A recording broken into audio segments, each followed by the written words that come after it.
We saw the real side of Geordie Shore Kyle. I just realized I don't know his last name.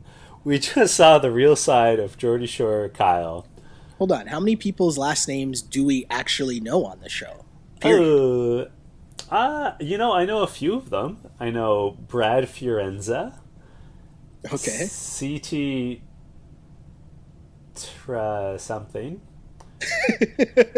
Because the T is his last name, right? It's Chris. I have no idea. It's Cara Maria Sorbello. Okay. Marie Rhoda. Sylvia Estrode. I'm sorry for mispronouncing that, probably. My Spanish is terrible. It's Zach Nichols. Okay, so I was wrong. I was wrong, is what you're trying to tell me right now. I was wrong. Okay. Johnny Devinazio. Devin, something like that. Tony Raines. I could keep going. All right. I was wrong. I'll admit when I'm wrong. I'll take this defeat. But yeah, let's do introductions, and then it'll be the Rip on Kyle hour. Wow. Okay, that's where we're going. That's where we're on right now. Okay. Yeah. Okay. I'm John Shidley Hill. And once again, I am Sheldon Alexander. And this is the aforementioned Hate on Kyle hour. Perhaps better known as You Killed It, the podcast about the challenge, the Thinking Person's podcast. So, hold on. Before we get into this hating on Kyle thing, yeah, I wanted to bring up, because we got some great feedback last week in the challenge Reddit group. Oh, and okay. The question I put up was a lot about the theme of last week's the first 2 episodes. And I posed a question: after 2 episodes of the Final Reckoning, has there been too much house drama and not enough competition? And the response was crazy. First off, shout out to all the people that took the time to respond, but I will say, John, that there's an overwhelming amount of people that think that there's just been way too much of the house drama stuff and not enough of the challenges that we've seen so far. And we discussed the reasons for that last week, just in terms of, obviously they're trying to explain a lot of the characters, because there's a lot of new characters that aren't new to the challenge, but also a lot of characters that just aren't new to the viewers as well. So we kind of need the backstory, because that will help viewers in the long run in terms of who you're rooting for in said challenges, right?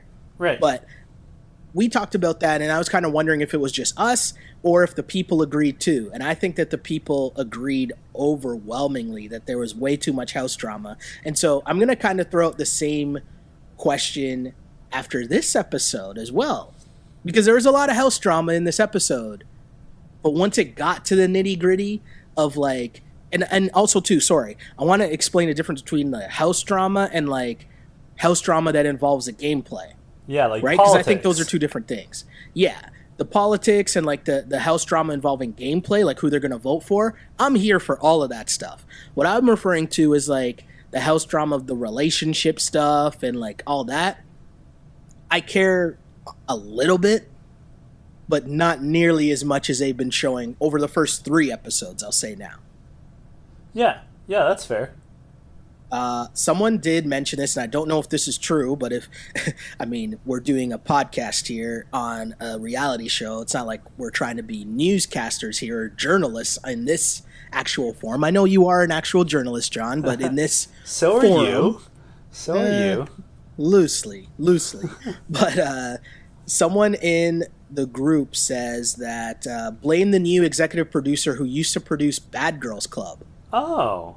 Now, I don't know if that's true. I'm sure I probably could have taken time to look that up to see if that's a thing, but I didn't. So if someone else can do my work for me and let us know if this is true next week, how about that? Sounds good? Yeah. So good. But yeah, a lot of comments, a lot of people agreeing, just wanting to see more of the house drama. But a lot of people understood too why it was going on, and they agreed with us. But I just wanted to get that out there, as a lot of the first half of this episode was a lot of that stuff too. It is a lot of house drama, but it's also laying the groundwork. Trust that process, Sheldon. laying the groundwork for the political game and showing how the house drama feeds into the political game. And frankly, people acting against their best interests because they're so caught up in their bullshit. Yeah, and I'm going to be honest. Halfway through this episode, I was fully ready to just be like crushing and being like, all right, we're 3 episodes in. I get it. This Kara and Kyle stuff and Paulie, like whatever. I don't care anymore. Like I was ready to come and just like fully crush it all. But they made up for it with this full episode because this episode was great. The way that it ended, the way that it played out when you get into it. I don't want to jump too far ahead, but I mean, I'm in. I'm all in on this season. It didn't take long. It might have taken me 2.5 episodes. And don't get me wrong, I was always in, but you know what I mean? Like I'm in now, if that You're makes all sense. the way in. You're in deep. In too deep. Yeah. You're in like some 41. I shouldn't even say that. Sorry, that reminded me of a Kanye line. I forget what song it was.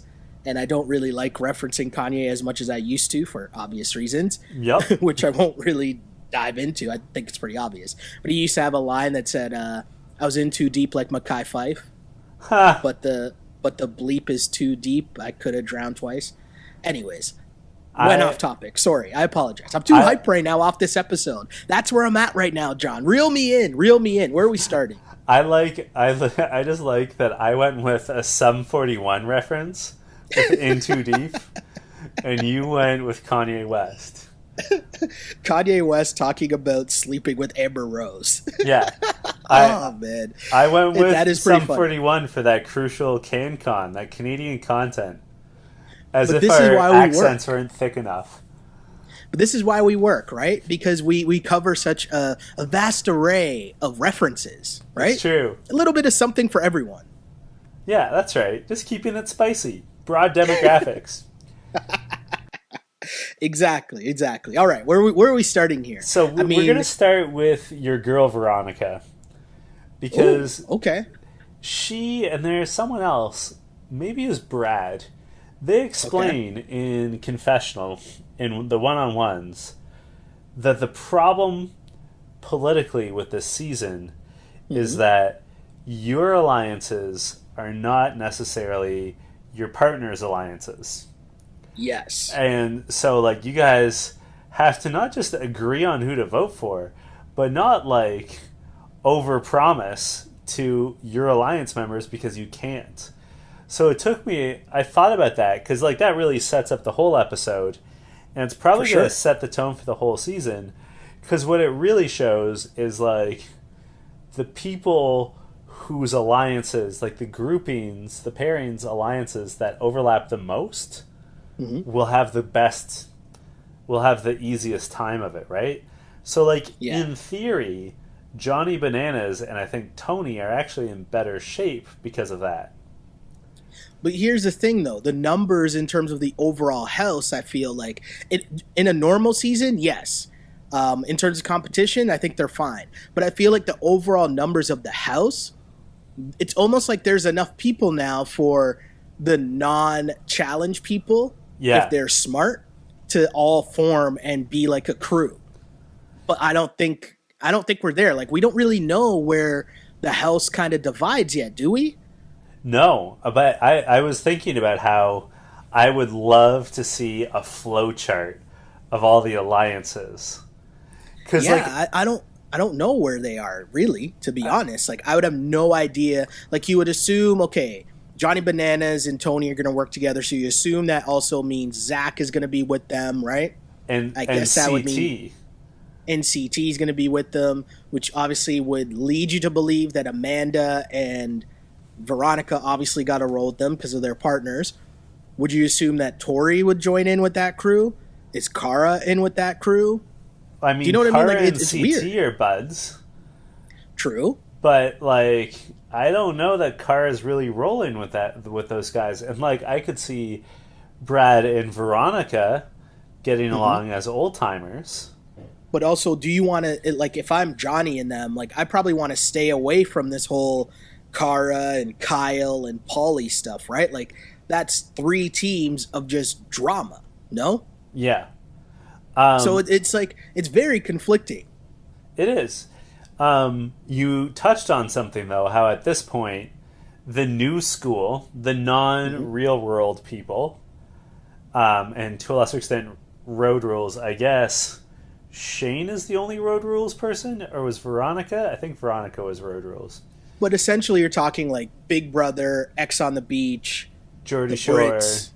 Yeah, you're talking like that crew. Vanderpump. Faith and Angela, like that whole crew, right? That could be a squad. Yeah, so we have a new listener who messaged me today, Raven Ramsey, and she asked me, and she wanted to know if we had any insight to this. We don't, but she wanted to know how come these people aren't all ganging up. Like, if you look at Johnny Bananas and CT and Cara Maria, and Brad, and even Veronica, these multi-time winners who are veterans, how come the Big Brother people, the Are You the One people, the Geordie Shore people, everyone we just mentioned, I guess the Geordie Shore person, aren't just all like pulling each other aside and being like, yo, let's just take out the vets. I know Corey did that. Corey Wharton, because I know last names. I know Corey sort of tried to do that, but he didn't. Then he blew it by announcing his intentions. But like, why haven't they all like circled the wagons and done this? I mean, you make a good point, and I feel like in this season, especially, I know we haven't really gotten to the whole voting process and all that, and you know, I think maybe people kind of sit around and wait to see the twists, and until they know the twists, they kind of just try to like not make waves early. Yeah. But I feel like it would take like a strong game plan from the get-go, and someone would have to be the pseudo leader of sort of the outsiders, right? I know you love your wrestling, John, right? Oh yeah. So someone to be sort of like the outsiders, to take that role and say, okay, I'm going to gather up Kyle, and I'm going to gather up Faith and Angela, and then the Big Brother teams in terms of Natalie and Paulie, and I'm going to get these people, and we're going to combine all our votes so that, right? And then get some of the people that might be on the lower part of the totem pole from like the Johnny Bananas side of the house, or what we perceive as the vets, right? Yeah. And we're going to gang up and say, hey, we're going to be a voting block right from the beginning, which I think is what Marie was trying to do. Yeah. I think. But yeah, it's a great game plan, and I think maybe the reason why that doesn't happen is because you come in expecting all these different twists. So not only are you still trying to figure out the game as you know the game to be from maybe watching prior seasons, but now you're adapting to what the game will be because of all the twists and turns that you know are coming, right? Mm-hmm. So it's a tough spot. But, sorry, you mentioned, I got to get this out of the way, John, because you mentioned someone else that wrote in, and I have to make sure that I get this in because I'm ashamed of myself, not only as the You Killed It podcast co-host, but also as someone who is a co-host of a basketball podcast and someone who works at a national sports network and produces a television show, a sports show, and someone who has covered the NBA for 10 plus years. But I got a message from someone on Twitter, and her name is @BlazerGirl. And she wrote to me and she said, @Shell Alexander, love the You Killed It podcast, but I'm going to be an obnoxious sports fan for a minute. And when you talked about Tony time, you said, quote, everyone was doing the Isaiah Thomas, close quote. Damian Lillard was doing this long before Thomas. Got to give my boy credit. And she captioned it with a picture that says Dame time and Damian Lillard pointing to it. And I got to say, I'm 10,000% wrong, and I should know that. I do know that. It was just a recency bias towards Isaiah Thomas. But hey, as I said on Twitter, @BlazerGirl, you are totally right. My bad. And as a Raptor fan, I can respect this because her response was, it's all good. Us small market team fans get sensitive about our superstars getting overlooked. I'm overly invested in sticking up for my home team, which, John, obviously we're Toronto Raptors supporters. I don't know if you're allowed to say that because you kind of covered the team. Yeah, no, I am not a supporter. I am. You are not objective. a supporter of the Toronto Raptors. You are not. I do not cover the team anymore. So I will say that we at least represent a small market team. So I understand that logic. And so, yes, my apologies, Blazer Girl. Tony Time is a blatant ripoff of Dame Time. Hold on. Same with IT Time. Hold on. Are you calling Toronto a small market? In terms of NBA, in terms of like the NBA, yes. It's viewed as a small market. Whether in reality as a top 4 city population-wise in North America. Top 4, right? Yep. We're number 4. Bigger than Chicago. What up? Right? So, yes, I understand that overall, not a small market, but in the NBA, it's a perceived small market. So I understand the feeling definitely of your fan base being slighted and the need to stick up for your squad and your stars. So, sorry, just had to get that out. I have to wonder, and maybe our listeners can write in on this, comment, whatever. I don't know, Sheldon, how often you look at our stats, but the majority of our listeners are American, like Facts. The vast majority. And I wonder how much they learn about Toronto and Canada by our accidental comments. Like, I wonder how many just learned that Toronto is the 4th largest city population-wise in North America. And that's includes, actually a great point. Right? Like, it's Mexico City, Los Angeles, New York, and not in that order, but then us. Yeah. And I just wonder, like, who's trying to tune in and get some insight about the challenge, and instead they're learning about, like, Tim Hortons ice caps. Like, or Jakob Poeltl. Yeah. Exactly. Anyway, we are way off topic. Sorry, I know. This is my fault. This is all my fault. People get mad at me for taking us off the beaten path, and John, don't hesitate to delete all of this. No, it's staying. Man, what's wrong with me right now? Is it because we're taping this like right after the episode, and like I was so hyped live tweeting the show and all that? I think it's because we're recording at night, so we're punchy. Unlike in the mornings where we're so tired that we just focus. Like fair enough. You know when you're hungover, you have like laser-like focus. Mm-hmm. That's me every morning. So I think that's our issue. Anyway, back to the house. So then we see how all these different partnerships are divided. We see Tori and how she's really concerned about choke artist Derek and how she feels they're a layup now. And my only note on that is that I think it's too early for them to panic that partnership. And she just needs to find a way to coach him and like heal the wounds between the two of them. And he needs to relax, right? Like, I think he's too far in his head. And I think that, I wrote down, I didn't like the dynamic between the two of them when they were together. I found them super annoying. Yeah, and now that they're not together, at length. Yeah. And then now that they're together, it's even more annoying, no? But now that they're not together, it's even more annoying because I think Tori's going to try to take charge because she was super successful on the prior season that she was on. And so he wasn't. And so she's had so much success, whereas he hasn't. And so she's going to overcompensate from that and try to be the leader. Whereas Derek, I think, is still salty about the fact that she cheated on him. So he's also trying to overcompensate while also trying to be like, prove himself worthy to her.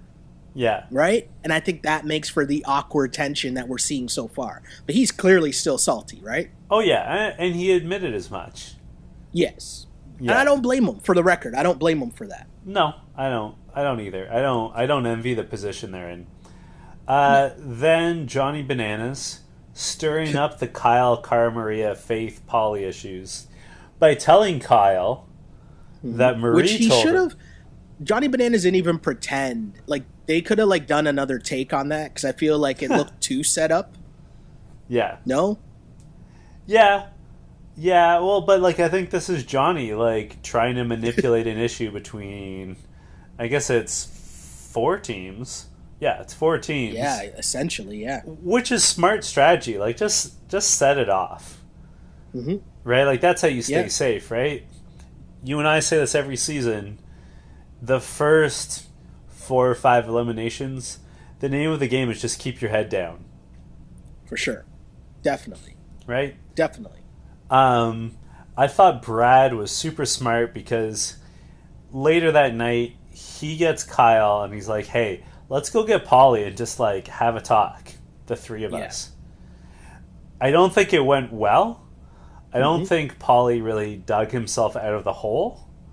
Yeah. But I liked Brad's move here. Brad is, and this is going to sound weird because this is going to sound like a backhanded compliment, but, like, the reason why I was trying to figure out why I didn't enjoy the first half of this episode, and I realized it was because so much of it was centered around people that within the challenge house, and I want to make this clear, we're talking about a reality show. I'm not talking about these people in real life because I don't know them in real life, right? But within the house, people that I don't care about or I don't really want to see, I'm not entertained by, like, I have no vested interest in what they're doing, what they're saying, or anything, right? And it was all like Kyle and Polly and Cara and Brad, and Brad was like the least annoying one of them all. Yeah. And I know that sounds like a backhanded compliment, but Brad was the most rational and trying to, like, figure things out, whereas, like, Polly and Kyle were just kind of having, like, for lack of a better term, earmuffs kids, a dick, like a fucking, what's a term I was looking dick using? Measuring contest. Yes, thank you, John. I just did the full, like, what did Josh do in the middle of this episode, right? Yeah. Where he's trying to come up with the reference to explain how unsmart, and I did that on purpose, Kaylee is, and he just made himself look dumb. That's exactly what I just did. But we understand what I'm saying, right? Like, it was just them just trying to, like, you know, one-up each other and kind of being like, oh, I heard you called me a pussy. And Paulie tiptoed around the fact that he actually did do it. Right? Like, it was just, like, so weird. And I'm like, what is happening right now? This is so annoying, and I don't care. And then it went from that to Kyle and Cara doing the same thing. And they're now flirting with each other, talking about how they want to make each other jealous. And as Johnny Bananas summed it up perfectly, right? Mm-hmm. I thought he summed it up perfectly with what I'm going to save. I guess do I save it? What my line of the No, you the can episode throw it is out called? now. It's timely. I'll throw it out now, and wouldn't be surprised if this is the name of this episode, but he called it the Dirty Pirate Hooker Love Triangle, right? And I'm just like, I'm so over this, right? Like, I don't really care about any of these people, and I find them, like, very annoying, and I think it's because it's a thing that we always talk about, right? You watch reality shows because you just need to relate to, on some level, one or two people, and then you have a vested interest because you're rooting for them to win, right? And in no way, shape, or form do I relate in any way, shape, or form to Polly, Cara, or Kyle, right? Like, they're not my crew, let's say, right? Well, I don't know what the timeline is in this household at this point, but it's only been, like, 3-4 days, maybe? Who knows? Yeah. And, like, Polly and Cara Maria are all over each other to the extent that people are, like, saying it to their face.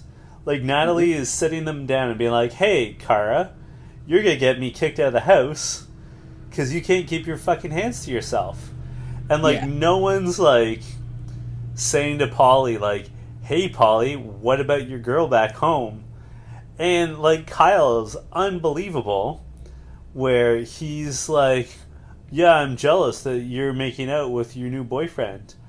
Kyle, you went to Thailand for 2.5 months and you didn't speak to her. Like, we went over But he's this. also smashing Faith. Like, I don't understand why he even cares. It's so odd. It makes no sense. And he's so jealous. It's super weird. I didn't understand that whole conversation, but I was super over it as well.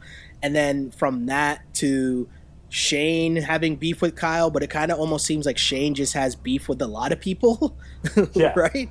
Well, but his was all based off, like, the Twitter drama. Like, he's basically was calling out Kyle for having a lot of work done, whether it was hair plugs or he's joking around about him getting his chin done. But it was just so much just, like, pettiness, and it was just odd. I don't know. I wasn't down with any of it. They brought back up the Cam, Kaylee, and Natalie stuff, but at least that had something to do with what was going to happen later on in the game. Yeah. So, like it kind of made sense there. Yeah. I mean, everyone is drunk, and I love it. Like this whole scene, Shane is smashed, but Amanda's drunk. Kyle's the drunk. Other revelation. Faith is drunk. They're all slammered. The other revelation that I got from actually watching the show live and live tweeting it, and even like talking to people back and forth, like other fans while the show is going on. The other revelation that came up was that Jemmye revealed, if you notice, like all their drinks are green. Mm-hmm. Do you notice that? Yeah. Like Amanda has a green drink. Every time you see Jemmye, she has a big glass and it's green. And so someone messaged her and asked her on Twitter, what kind of drink is that? What is it? And she said, it's just wine, but the production dyes it green. Huh. Right? I guess they do that to make them not look like they're smashed or they're lushes, or I guess that's why it's done. I don't know. That would be my assumption. But on the flip side, I'm kind of like, well, what does it matter? Right? Like, why can't they just be drinking wine? I don't know. I was thinking... But yeah, that was straight from Jemmye. I was thinking about the alcohol in the challenge house, because I don't know if it's still true, but they went through a phase where they were not allowed to drink dark liquor. Did you know that? That's a thing? For real? For a while, it was a rule that they could not have dark liquor, like no whiskey, no scotch. Interesting. Because the theory was it angered up the blood and made them too violent. So they had to stick to like clear liquors, like some rums, but vodka.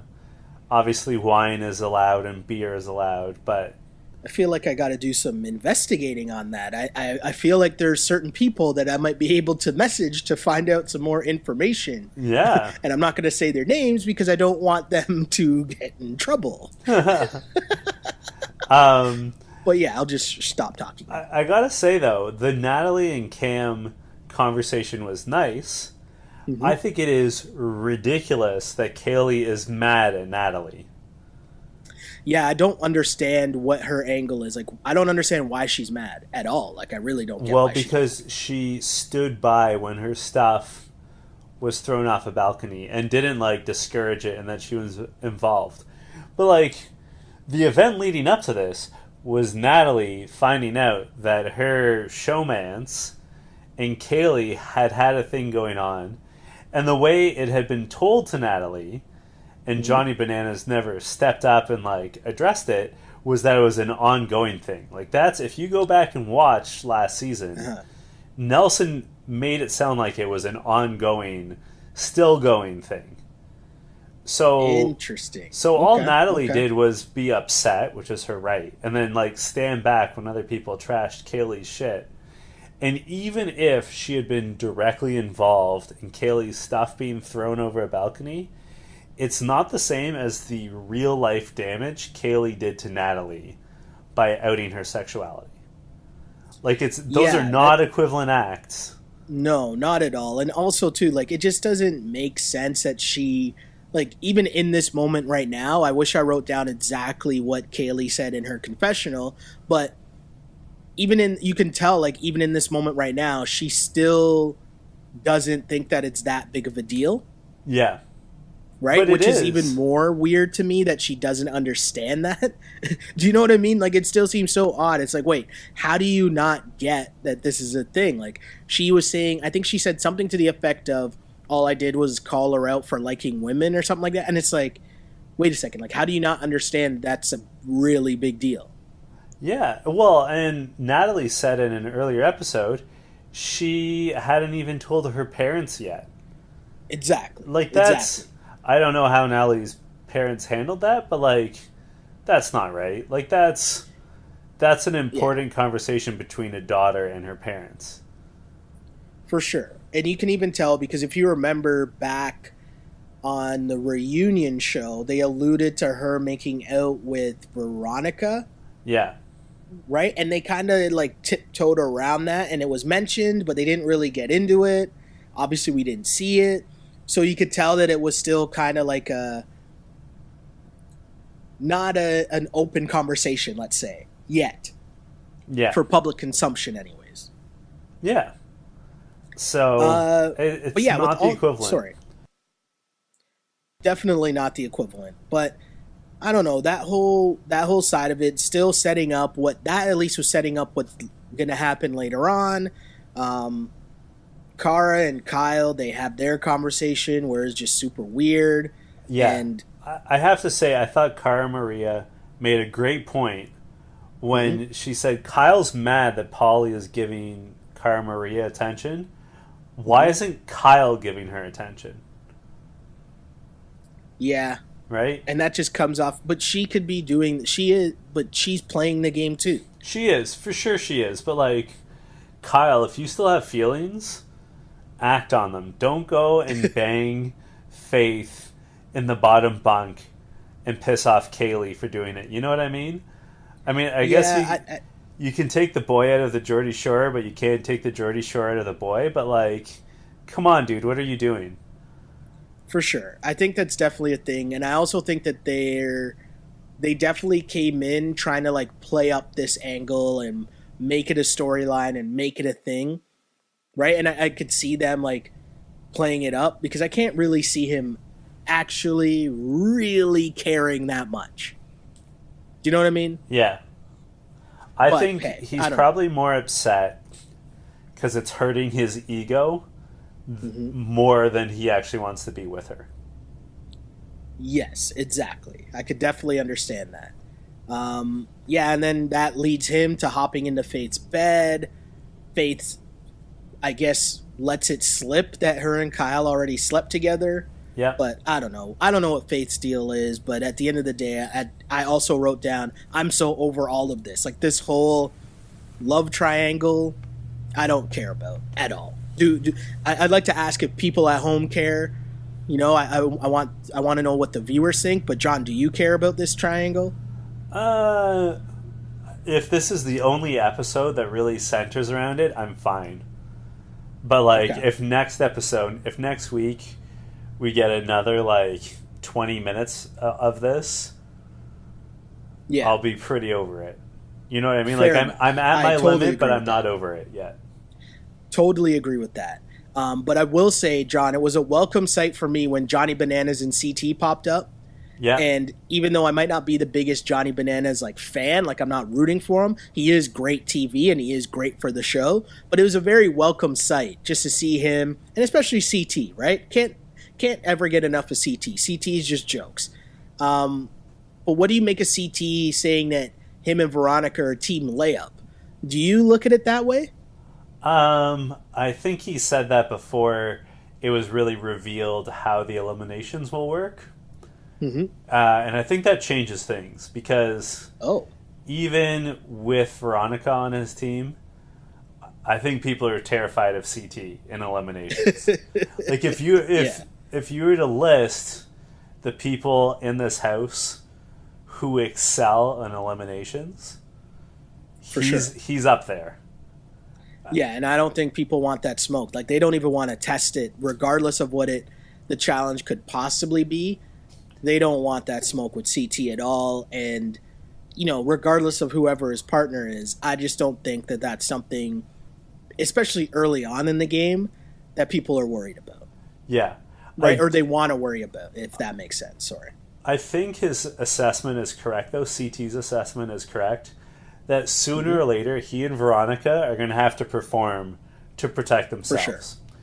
Undoubtedly true. He's 100% right, and he's reading the room correctly, that he and Johnny Bananas and that older generation, they don't have the numbers behind them like they once did. Like, I really feel like he's got a clear vision of how this game's going to play out. Mm-hmm. So, like, I wouldn't say that they're a layup, but I think his concerns are well-founded.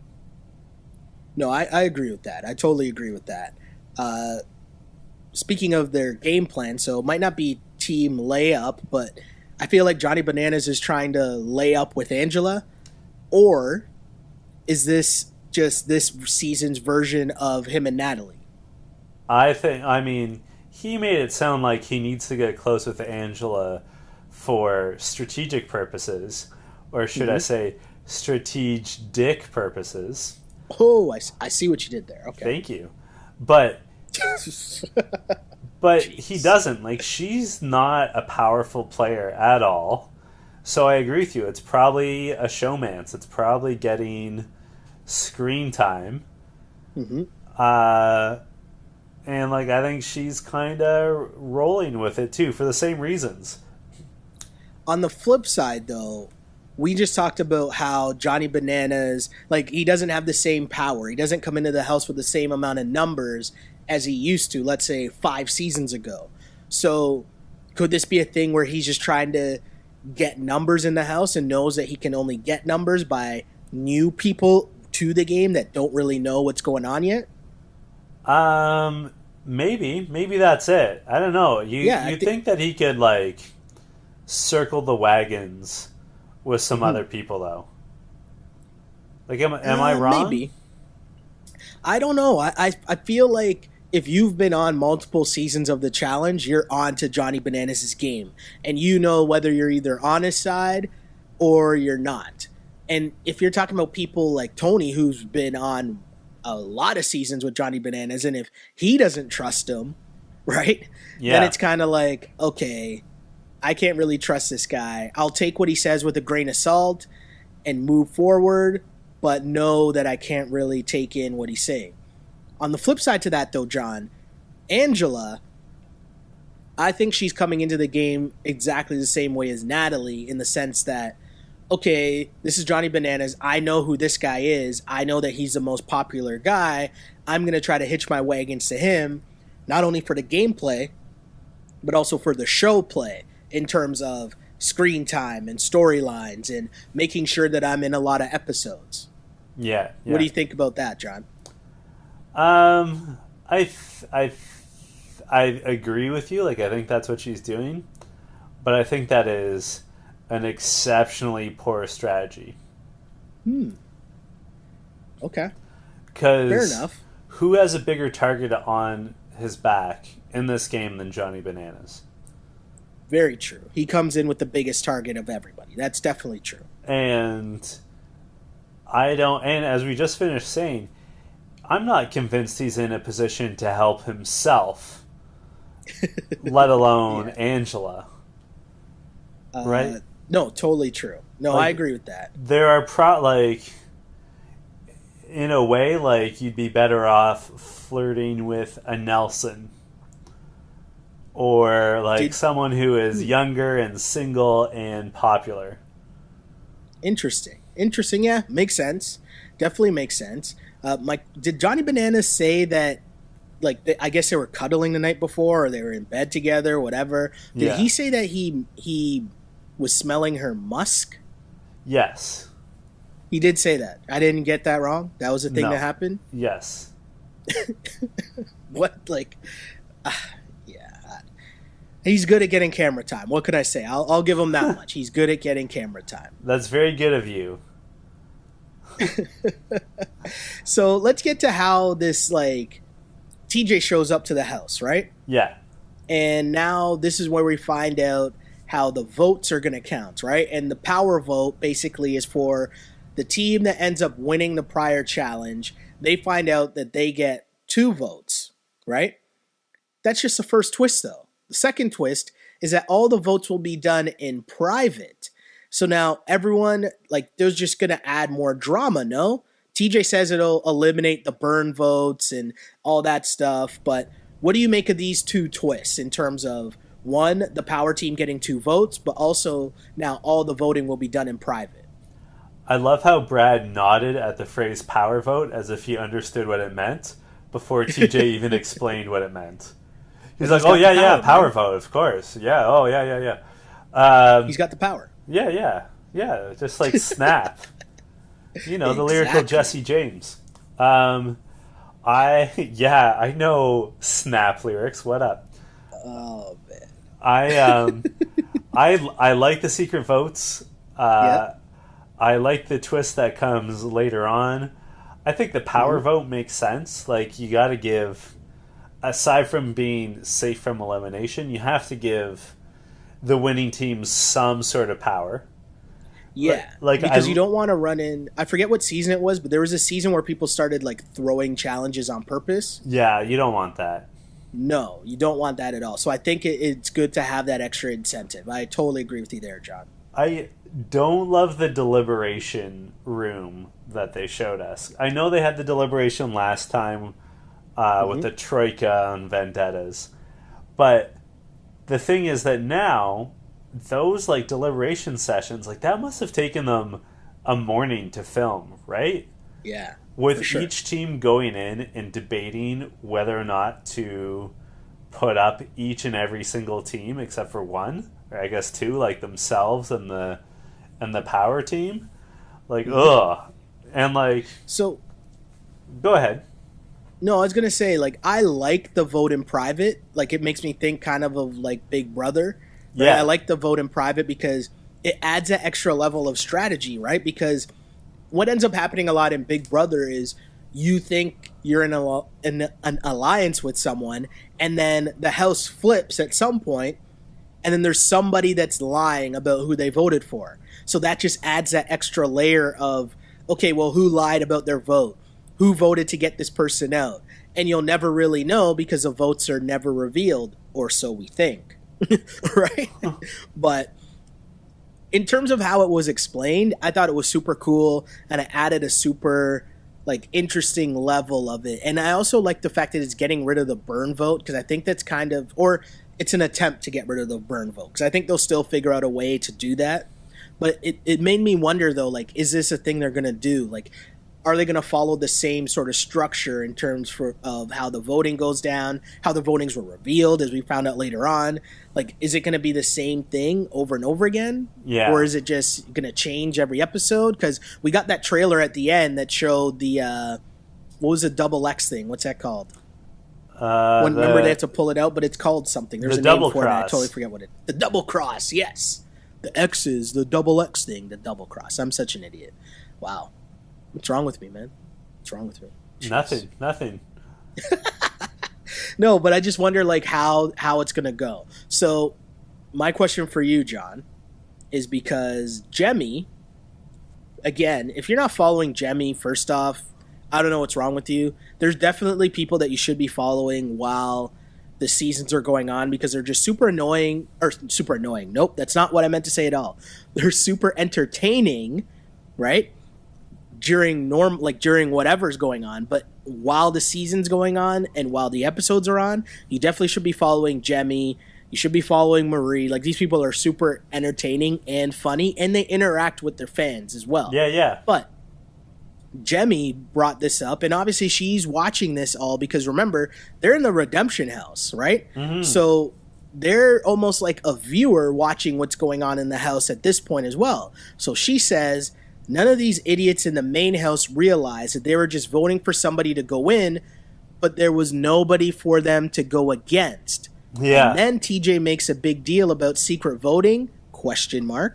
But nothing is secret in this game. So obviously it's not a secret, so be smart when you vote.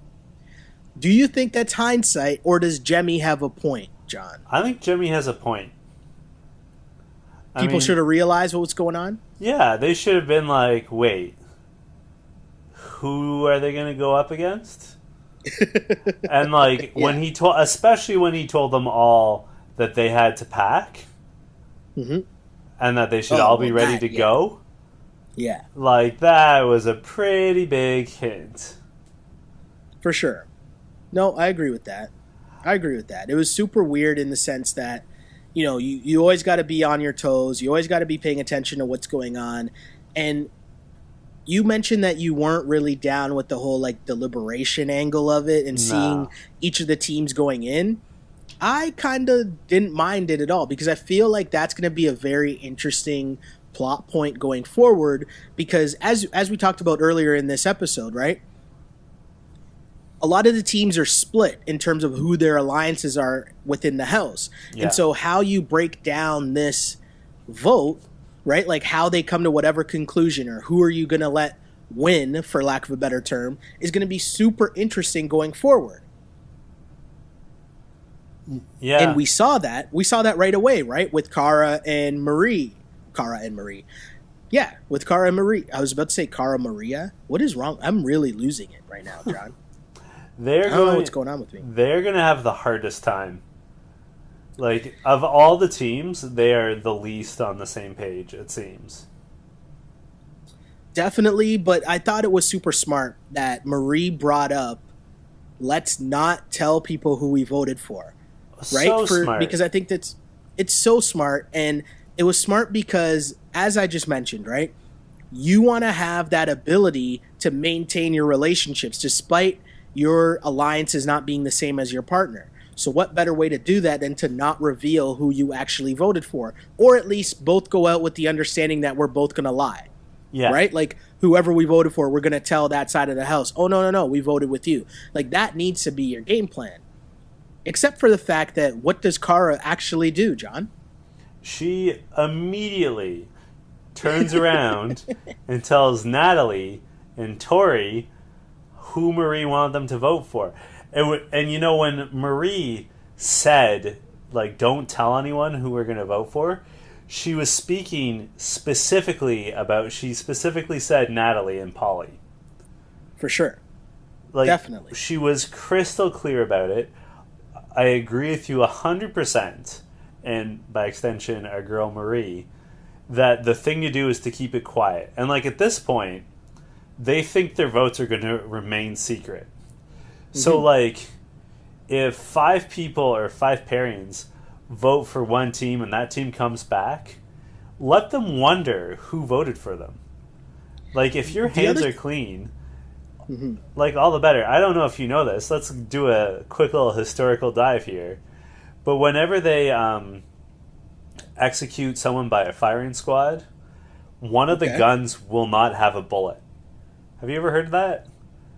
No. So, like, let's say you have 5 people in the execution squad. Only 4 of the guns will have bullets. And, like, they all, like, randomly draw which gun you have. Because that way everyone has plausible deniability. Because you don't know if your gun had a blank or not. It's the same idea, right? Okay, I got you. Like, Marie's smart. Up to that point, like, to the best of their knowledge, they could vote people in and be protected. Yeah, and the other side to this is they went with Cara's pick anyways. Yeah. So what does she have to be mad about, to be complaining about Marie being so salty? Like, it just didn't make any sense. Like, she went with your decision, which also made no sense, and also went back to Twitter because someone with the Twitter handle Team Cara, who Cara, agreed with and was praising, said, good thing Cara Maria took control of who they were nominating, because Marie wanted to put Nat and Polly in, and they would have been exposed early on in the game because of Marie wanting to protect her, quote, friends, and could have been chosen for elimination. Yeah. To which Marie, obviously, like, which doesn't make any sense, obviously, because Marie says, you wanted to protect your friends and get rid of Faith because you're petty, but carry on like you knew that there was a twist. Yeah. Right? It's just so funny to me that it's so obvious what was going on, that yes, Cara was being petty and who she wanted to vote for, and it wasn't really gameplay. It was more politicking again, right? But also, I didn't understand why she needed to open her mouth and tell people who she voted for, or just the fact that Marie wanted to put in this person when you got your way anyways. Like, that makes no sense. And also, doesn't that just make them not want to trust your team going forward? Like, that's your teammate. Yeah. Marie nailed it when she said, if you throw me under the bus, you throw yourself under the bus. Exactly. In her confessionals, and there are a bunch of people we talk about who are great in confessionals on this show, but Marie, this was probably my backup for the line of the episode where she says that this is why she hates Cara, because she's so self-entitled all the time, and she doesn't wash her hair. I hate that too. Yeah. I thought that was amazing. is super funny, but it's just I don't get Cara Maria. I don't understand anything about Cara Maria. I don't get it. I don't understand it. I didn't understand her gameplay. I don't understand the Kyle obsession. I don't understand the wanting to mess with Paulie even though you know he has a girlfriend. Like, nothing about Cara Maria do I understand. I don't get it at all. Before we move on to the Redemption House, I do have to give a shout out to someone who displayed some smart strategy. Okay. I thought Brad was so right to say to Kyle, let's not make a big power move just yet, because there's no way of knowing how it's going to pan out. Like, he predicted that there's going to be another twist. Yeah. No, it's true. I thought that was super. He's like, we're the first ones doing this. Yep. Let's see what this means. Like, let's play it safe. That was totally smart. True. Totally true. I totally agree with that. And it's such a smart move to, of course you want to win challenges, but you also don't want to, be showing out too early because that just comes back to bite you in the ass, right? Yeah. If you start feeling a little too overconfident early on. So that was definitely cool and a smart play by them for sure. And after that all happens, we also know that they're not going to find out who voted for who until the actual Armageddon happens, right? Yeah. And that's when we got to the Redemption House. So the Redemption House is playing Truth or Dare, led by Yes, Jose. And in confessional, Jimmy says, we're just doing this to fuck with Brittany and Chuck. Like, we're just doing this to, like, see what we can stir up. She dares Brittany to twerk on Chuck. Brittany obliges. Can we rate Brittany's twerking? I thought it was very good. I will say I was surprised. I'm not saying that it was a great level of twerk, but I will say that I was pleasantly surprised at her twerking ability. And then Jose, following this lead, it kind of takes it too far, too directly. Like, he definitely needed to wait till everyone had had another round of drinks to pull this move. But he dares Chuck to tell Brittany how he fucked up, like why he left her. Yeah. And Chuck bounces. Yeah. And, like, Jose never knows how to play these games right. But the trick to Truth or Dare is you gotta build it up. It's true. It's a slow process. You need some alcohol in there. You need people's guards to come down. Yeah. I thought Jemmy played it exactly right. Like, oh, Brittany, like, dance, like, it's pushing the limit a little bit, but not too far. Like, they're both still comfortable with it. But then Jose is just like, tell her your darkest secrets. Like, for sure. And that's the thing, because the twerk, like, we obviously know Brittany can't really twerk, but it's all in fun and games, right? And so in that sense, it's still playful, right? So you took it to that serious level a little too soon. And especially when you know that these two have issues and you know what your plan is. You're trying to get them to blow up. So you know that they're basically just waiting to pop off as well. Yeah. Right? So you got to ease into that. You got to ease into it. But at the same time, when it does pop off, this is where Mama Day is just hilarious. Jemmy is just hilarious. And it's so funny because Jenna is so perfect because, like, she's just kind of there watching everything go down and, like, fits into who Jenna is, right? Because she's just so nice and sweet, and she's just there in the background, like, watching this all go down while everyone else is just, like, egging it on. And when Brittany got up and Brittany's, like, yelling in Chuck's face, it was so funny because they're, like, yelling at each other, and I'm actually thinking in my head, I'm like, wait, are they gonna kiss? They're gonna kiss. That's what's gonna happen, right? And then that's exactly what Davon says. And she also says that it looks like it's going to be some weird porn or something. Like, what's happening? But it was so true. And it's everything that we talked about last week, no? That Brittany just, like, oozes this, like, sex appeal, but it's, like, what you shouldn't do. Yeah. I don't know how that's coming off, and I don't know if I'm explaining that correctly or not, but like, it's just very weird sexual tension between the two of them. And I love how everyone was playing it up. And at first I thought maybe they're just acting to make this a storyline. No. But I don't know if Brittany's that good of an actress. I think this is very real. Like I said last week, I thought it was staged when they sort of like sat down to talk. I don't think this was staged at all. I mean, like, Jemmy and Jose and, like, the house clearly set up the Truth or Dare to, like, make this happen. Yeah. But I think the feelings are very real. Like, I think what Brittany is saying about, like, is it me? Like, am I the reason why he just walked out? Like, how can someone who supposedly loves you treat you like that? To me, I think that was very real. She also looked really drunk. Oh, yeah. And so that's when you're not acting then, right? No. Like, I feel like that's when the truth serum comes. Yeah. If that makes sense. Oh, yeah. Also, in vino veritas. Also, shouts to Davon, who just simply says, that bitch is batshit crazy. Which I know I say this every week because I love Chris Rock, but there's a Chris Rock bit where he's talking about how married couples talk, and every day the wife comes home and she's talking about her day, and the guy's just trying to watch the game, so he's just saying, yep, okay, yeah, oh yeah, no, that makes sense, like pretending as if he's listening, but then he's like, every once in a while you just gotta throw in, I told you that bitch crazy.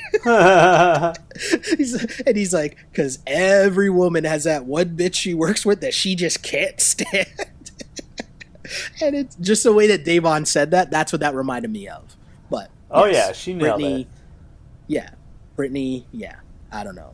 But we get to the Armageddon, which was like the real juice of this episode, no? Yeah, the fireworks factory. So we find out that 4 teams got votes, right?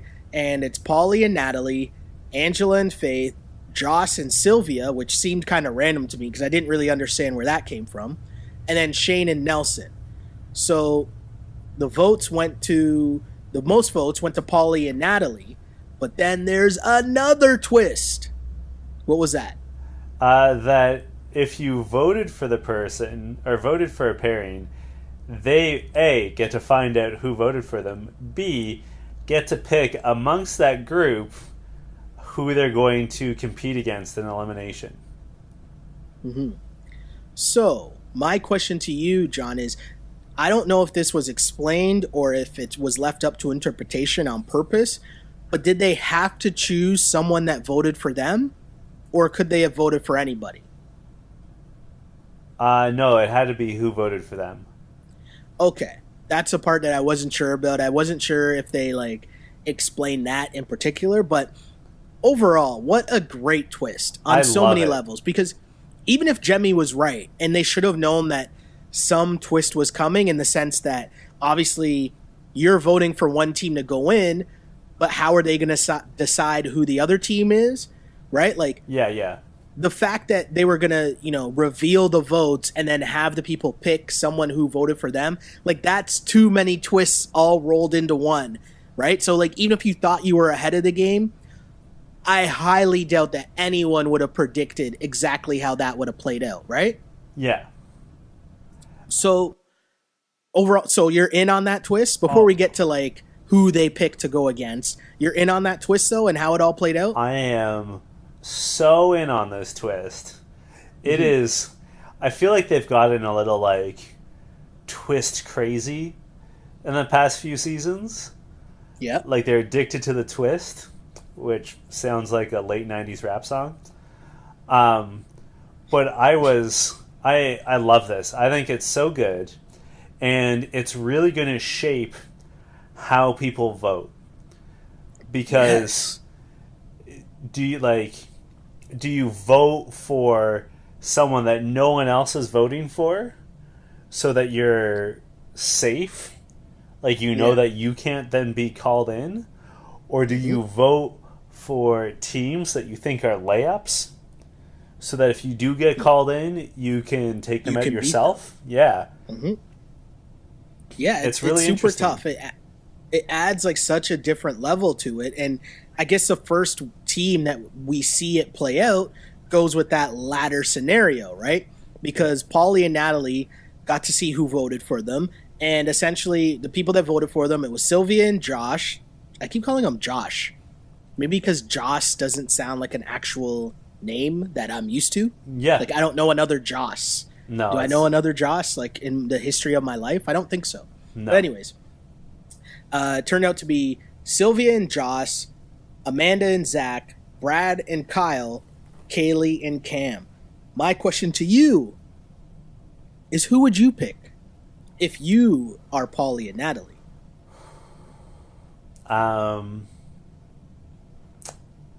Who are the options again? Obviously, Cam and Kaylee. Sylvia and Josh, Cam and Amanda Kaylee. and Zach, Cam and Kaylee, and Brad and Kyle. Oh no, but you can't pick Brad and Kyle because they won. I think. Hold on, sorry. Something else I just really noticed that I'm surprised we didn't bring up right away. This Armageddon thing looks exactly like the Tupac California Love video. Yes, it does. 100%. Right. Sorry. I'm sorry. I apologize for the wild tangents that I'm on in this entire episode, but I had to get that in. I think, see, like, when they picked Cam and Kaylee, I was immediately like, oh no, like, don't go to an elimination against Killa Cam. But when you look at the other teams, I think maybe they made the right choice. Yeah, and that's the thing. From a strictly game standpoint, I think they did make the right choice. The only thing that throws me off about this is, again, Paulie. Paulie comes off as, I don't want to call him a douche, but I'm not calling him a douche. I'm saying he comes off like a douche, or he's exploring the behavior of a douche, if that makes sense, right? And he's so cocky in the way that he's like, oh, I'm gonna go against all these people, all these dude bitches that voted against me, and I hope they put me in each and every week so I can take every one of them out. Like, that's what he said. I know. And that's then what given he said, the but you don't want to do opportunity, that. but given the opportunity, no, but he said that, but then he had that opportunity to go against either of Zach or, well, the only people he couldn't go against were Brad and Kyle, but he had the opportunity to go against Josh or Zach if he really wanted that smoke, but clearly he didn't because he picked Cam and Kaylee. So it was just weird, like, to have that, like, tough guy attitude, but still took what appeared to be the easy route by picking against Cam and Kaylee. And obviously it's a perceived easy route because you're picking against the two girls teams, but was that actually an advantage, John? No, because Killa Cam is Killa Cam. Killa Cam is a beast, but I will say, shout out again to our listeners, the You Killed It army that has our backs, John. And you know what? They send us information because I put out on Twitter, I was like, wait a second. Do we think, what was my actual tweet? Because I want to get that right first before we get to the answer of it. But, you know, this is where live tweeting the show came in handy, actually, because people were able to pick up on things. You'll follow certain cast members, and I don't follow Cara Maria, but Cara Maria actually did have the answer to this, because obviously once this challenge started, we noticed that Paulie was struggling, but Killa Cam was doing work, right? Yeah. And so I asked the question, is this editing, or is Cam just stronger than Paulie? Right? Mm-hmm. And so shout out to our You Killed It listeners who are very quick on the draw. And this fan's name is Chris Burkholm. Yeah, I can read correctly. I can read, John. Chris Burkholm, who alerted me to Cara Maria's tweet, and Cara Maria appeared to have, been quick to come to the defense of her man's Paulie. Okay? And it turns out that Paulie had 2 more bands than Cam did. Yeah. Right? So, what do you make of that? Cara Maria, if I could find Cara Maria's like actual tweet where she breaks this whole thing down, where she says that as my computer computes and loads and loads, and I go through because she has like a lot of people going at her. So I can bail you out while you look that up, because Jemmy also tweeted about it, and so said I got it here. No, go on. Sorry. That because they're resistance bands, they're based off of their weight.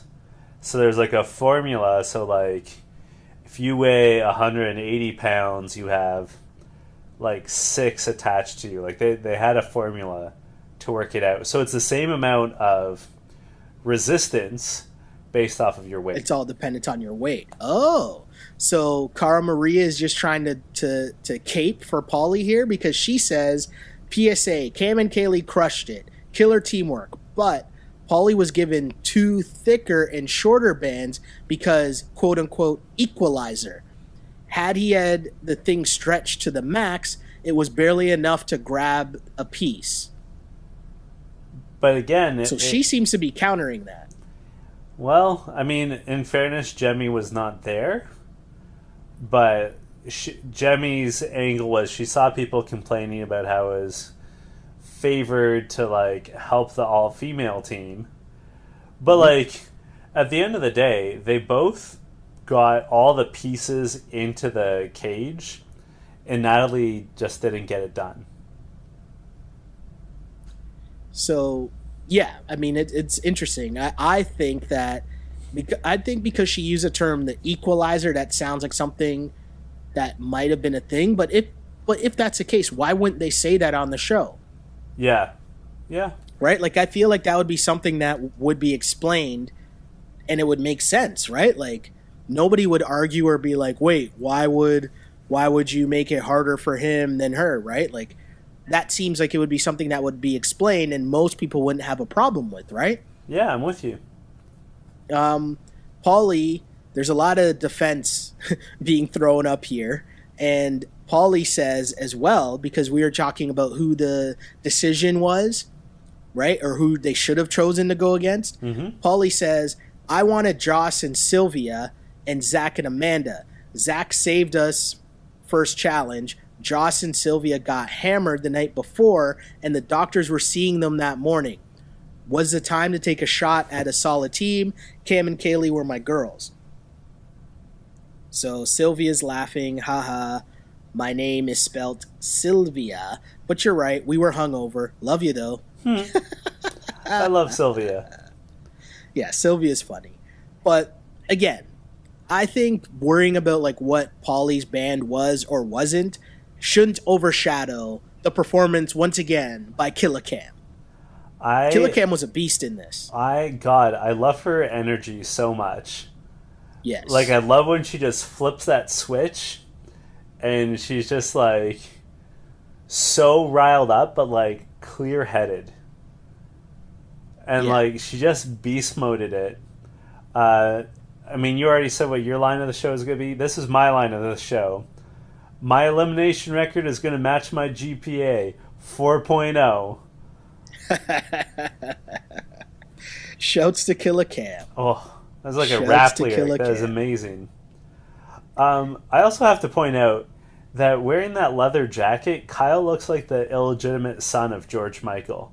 Like, between the headband and the, like, very manicured beard and the leather jacket, like, he is channeling some Faith 1989 or whatever it was. Super Freedom facts. 90. That's what the song is. Super facts. I agree with you. So, yeah, I mean, this episode was won at the very end. I will say that I was surprised. I didn't think that Kaylee and Killa Cam were going to win. I thought, it was a normal thing where they get out to the early lead, but then, through editing, they make it, they set us up to think they're going to win. And then, boom, Paulie and Natalie were going to catch up. But no, I mean, Killa Cam, she said it herself. Coach Cam might be her new name because she was coaching up Kaylee. Kaylee was working hard, even despite the fact that Josh says she's not that smart to put together the puzzle, but she figured it out with the help of Cam. And it was cool to see Kaylee get a win, right? Because I know that, you know, obviously what she did to Natalie was super, like, terrible. And, you know, so I'm not rooting for her in that sense. But the sheer joy that she had as she ran out and, like, jumped into Cam's arms, like, that was cool to see, right? Especially because of how she exited last season with everyone kind of against her. She quit, right? Like, to see the flip side of that, and, you know, it kind of shows the importance of how important it is to have a good partner. That was super cool to see. It was very, very cool to see. And I don't like Kaylee as a person. I don't. Yeah. But Fair. I like Cam a lot. Cam might be one of, if not my very favorite person on this season. Killer Cam is awesome. Killer Cam is awesome. She's awesome. She's funny. I feel like she handles her business right. We still don't know if she and Leroy ever really dated, but like, if Does they did Leroy or did not, really they kept date? it private, and they didn't, like, get into any drama or any bullshit. Like, I really like her a ton, and in my mind, she deserves to win. Yeah, I mean, I love everything about her. I think that she brings so much energy, and she's so happy and positive. And, you know, we were talking about Cara Maria earlier, right? And I feel like if you look at Cara Maria, for someone who's so experienced in the game, for someone who's won, if her name gets called, she's so salty the whole way through, and I think that, like, impacts her going forward. Whereas Cam might get mad in the moment, but then she's like, oh, well, you want to go against me in elimination? Cool, I'll enjoy beating you, right? And I love that attitude of just flipping it, right, into motivation. And as well, something that we talk a lot about for a lot of the guys sometimes, especially CT, and being the key to winning, right, in your relationship with your partner and teamwork, the way that she coached along Kaylee, right? Because Kaylee is walking around kind of nervous for a bit and not really figuring out the puzzle. But Cam did a perfect switch of being hard on her and yelling at her, and then, like, toning that back and being, like, encouraging. Yeah. Right? And being like, come on, Kaylee, let's go. You can do this. You can do this, right? And I thought that was really helpful and a really good balance as well. And that was really cool to see. And I thought that was cool. But I'm interested to know what most people's opinions are on this finale in terms of, or this Battle of the Armageddon, and was it fair or not, right? Because Paulie seemed to really struggle at this. He definitely really struggled, and maybe I'm wrong. I thought it was fair. Yeah. I mean, I'd love to know the actual breakdown of it, and I'm sure someone in one of the Reddit groups or the Facebook challenge group is going to find the information about it, because I'm sure more is going to come out, and we will find out exactly what went down. But at the end of the day, too, it looks like Paulie's back next week from the the trailer for next week's episode, right? So yeah, I mean, hey, I will also say that, and like, you know, it was fast editing, and so maybe I'm missing something, but it looked like part of Cam's success was that she did a lot of lateral movement. So you're not pulling as much if you're moving side to side. And also, she would, like, get her hand on one of the pieces just enough to, like, flip it so it, like, pull it down closer to her. And then she would sort of, like, she wouldn't grab it. She would just sort of, like, knock it and slap it and then throw it. So she wasn't burning as much energy in her legs. The other thing that seemed interesting to me, though, too, was, and again, I'm sure someone will be able to, like, break this down in some, like, you know, epic telestrator, you know what I mean? But I felt like Cam was so relaxed and more and closer to the actual cage, whereas it seemed like Paulie was never able to get to his cage without struggling, right? Whereas, like, Cam seemed like she was a lot closer, and just almost standing up calmly right beside the cage, whereas Paulie was like scrapping for every single inch to get close to the cage, and he couldn't even really stand there. Like, there's even a part where it looked like Natalie had to pull his hand and pull him closer, right? Because he couldn't get that close. Whereas Cam, there were moments where it looked like she was holding on to the cage and just standing, but didn't even look like she was stressed, right? Or she was like straining herself. And maybe that's about the bungee cords or whatever it was that was holding them in place. Yeah. I don't know. Yeah, like but maybe Cam's just like pound for pound stronger, if that makes sense. Yeah, I'm not sure. Paulie is. I don't know. I'm interested to see that. That's something I'm leaving up to our audience to find out. And if we find out, we'll let you know. So I have to ask you, Sheldon, who killed it for you this week? Is it possible to go with someone other than Killer Cam? No. Right? Like, I just think that performance, and especially because I didn't think that they'd be able to pull it off like that. Like, I was stunned when they won. Like, I was actually shocked. I didn't think that she could win, but they did. And for a surprise victory like that, the way that you were able to bounce back from having to switch teammates and get a quote-unquote weaker teammate and still figure that out, the fact that the way that all the twists broke down in terms of, they probably didn't think they were going in, but they end up going in, and then now you're in this position where, oh, okay, this is what we got to do. I guess we got to do it, right? And it's a good win to get because people will think twice about putting you in. Exactly. So do we know yet? I guess Paulie and them end up going to the Redemption House. I guess that's what's happening. Yeah, because I did write down when they lost. I'm like, I'm not getting fooled again. They're obviously going to the Redemption House, right? You see them in the double cross, which is for the Redemption House. Ah, okay. And like him and Zach, like what was going on there? I want to see that. Yeah, that'd be good. Although it appears that Paulie was doing the Jalen Rose, hold me back, right? Like pretending like he really wanted to fight, but come on, man. Like, no. I don't know. I just want to see the scene. And am I being too hard on Paulie, or is he coming off as douchey to everyone as he is to me? No, I mean, he's coming off douchey to me. And I mean, I will say this is hangover douchiness from his season of Big Brother as well. Okay. So maybe that's part of what it is too. So I'm like jaded by him already coming into this season. But yeah, this is just super weird so far how it's going. But again, that side of it is adding drama. The actual competition side of it, adding great drama to the house. I didn't like how he was talking such a big game, but then when confronted by Kyle, he kind of like backed down and said, well, I didn't actually call you a pussy. I said that would be a pussy move if you put me in just because of Carl. And it's like, dude, just own it.